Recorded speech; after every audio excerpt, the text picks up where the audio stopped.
going on, guys? My name's Chris. You're watching Raising the Bar. Today we got a good one for you. Some confidence hacks and tricks and tips.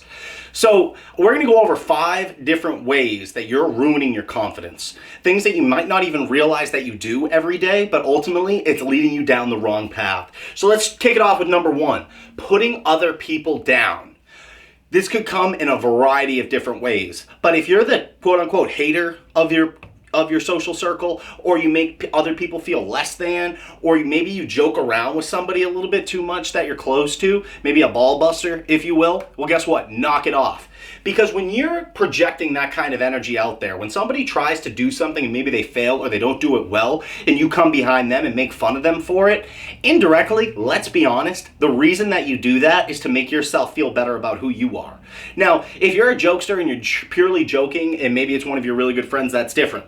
But what I'm talking about is if you're not a positive, optimistic, uplifting person to those around you, then ultimately what you're doing is messing with your own confidence, because you're embracing the fact that you're not comfortable with who you are, so you're trying to compensate and make yourself feel good by putting somebody else down.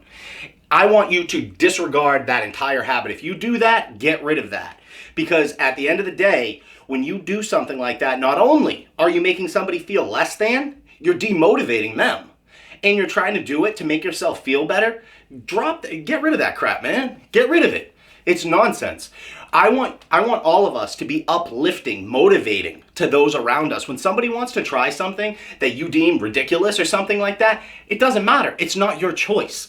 Embrace what those around you are trying to do. And if they fail, let them know that it's all right, that there's nothing wrong with that. Don't let them beat themselves up. Be an uplifting, motivating person to everybody around you.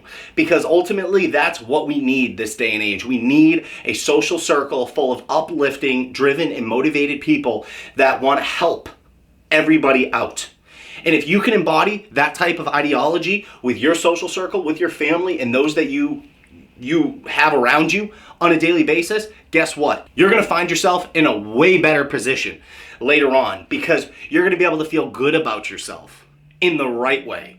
When somebody wants to start something and you uplift them, motivate them, give them that confidence that maybe they lack, guess what? That's going to make you feel awesome to know that you played a little bit of a role in that. You put a smile on their face. You changed their ideas into a more positive direction as opposed to being negative or pessimistic. So that's number 1. Don't put other people down. Number 2, the way you dress. I'm not saying that you need to go out and buy Louis Vuitton, Armani, and all these high-end brands in order to feel good. But what I'm talking about is putting together an outfit for yourself that makes you feel good, right? Think about the police officer that puts on that uniform to enforce the law. Guess what? Once that uniform goes on, there's a mental switch that takes place. There's a shift in the way that person perceives themselves because of the attire. Same thing with a businessman that puts on a suit. You put on a suit, you feel professional, you feel good, you feel like a gentleman. Well, if you're going out and you look like a slob, well, that's typically a representation of how you feel, right? Not always. Now, granted, sometimes I'll go to the gym in my pajamas at 6 a.m. I don't really care. But I'm talking about you're going out, maybe going out to eat, you're going to a social event, you're going to a place where you need to socialize, you need to exude confidence. Well, guess what? If you're dressing poorly, you're going in the wrong direction. Focus on upgrading your wardrobe, putting together nice outfits. You don't have to spend a lot of money, guys. You can go to Walmart and get tons of great clothes and look like $1 million.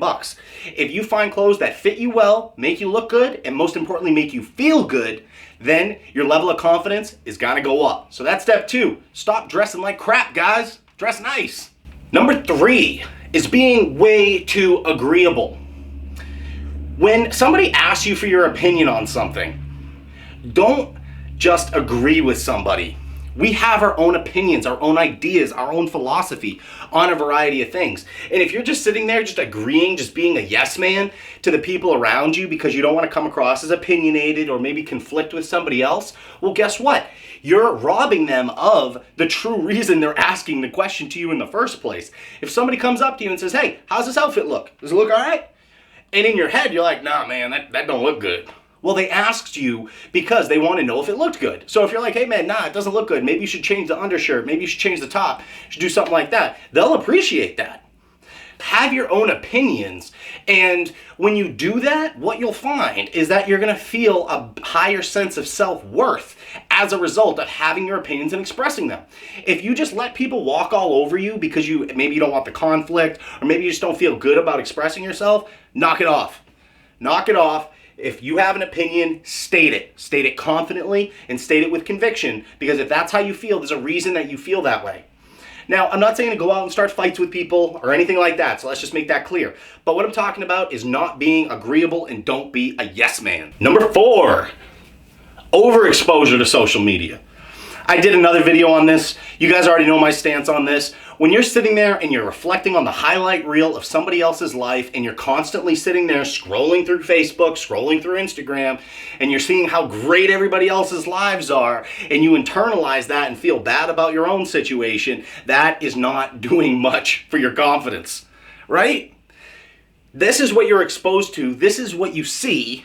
Whether or not it's true, it's usually a fabricated reality and a fictitious image that people are projecting on these social media sites. But sometimes you can fall victim to that. You'll be scrolling and be like, man, I wish I did that. I wish I had that. Feeling less than because you don't have those things, or you're not in that position. Throw the social media out the window, guys. I'm not saying don't use it, but if you're sitting there, an hour, 2 hours a day scrolling through social media, knock that crap off.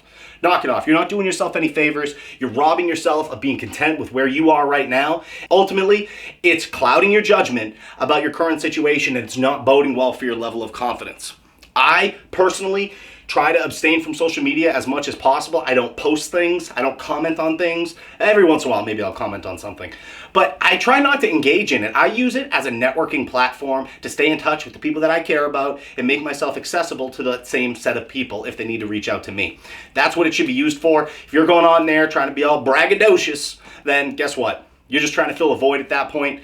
And if you're exposed to that you're on the other end, you might not be making somebody feel too good. And if you're in that situation, you've ever felt that way, cut the social media out. Number 5, living in the past or living in the future. I just did a video on this, guys, staying present. If you're sitting there wrapped up in the past, in the bad things that happened to you, the whole woe is me, why did this happen, I should have done this, I could have done that, it doesn't matter. It's in the past. There's no sense of focusing on it, because all you're going to do is deteriorate your own mental state. And if you find yourself falling down that rabbit hole of negative thinking based upon your past, then guess what? It's going to be very difficult for you to maintain an air of confidence and improve your confidence, because you're bombarding yourself with negativity by reflecting on all of those negative things that happened to you in the past. The fact is, all of those negative things that happened in the past made you who you are today. And you wouldn't be the type of person that you are today had you not gone through those things. So embrace that. Understand that seemingly bad thing that happened to you, flip the script. Look at it differently. I bet you, and this is true from almost every situation, when you reflect on things, you can find a positive. Try to take that optimistic, glass half full approach. And I promise you, you'll be in a better situation. And it'll help your confidence at the end of the day. And conversely, if you're living in the future, then guess what? You can't be present. Because you're going to be so caught up in all the things that you have to do, the things that you want, the things that are coming, or things that you're just too caught up at the end of the day to be present. And if you're forward thinking way too far in advance and you can't take action in the now because you're caught up in that negative headspace, then guess what? You're going to be an anxious mess. And if you're an anxious mess, it's really hard to exude confidence and feel good about yourself because you're too caught up in where you think you want to be in the future. That's not to say you shouldn't have a clear image of where you want to be. But what I'm saying is focusing on it, harboring on it to the point where it inhibits your own self-image, knock it off. It's not doing any favors for you. It's making you feel bad. It's causing you anxiety. And ultimately, at the end of the day, we want to build that level of confidence up. We don't want to knock it down. Thank you so much for watching this video, guys. Hopefully you like this. If you agree, disagree, feel free to let me know in the comment section down below. Please subscribe to the channel. It helps more than you know. If you need to get in touch with me, you can email me with my email address right down in the description box, or you can jump on my website, RTBTransformations.com. And with that, I'm out of here, guys. Stay confident and stay humble along the way. Take care.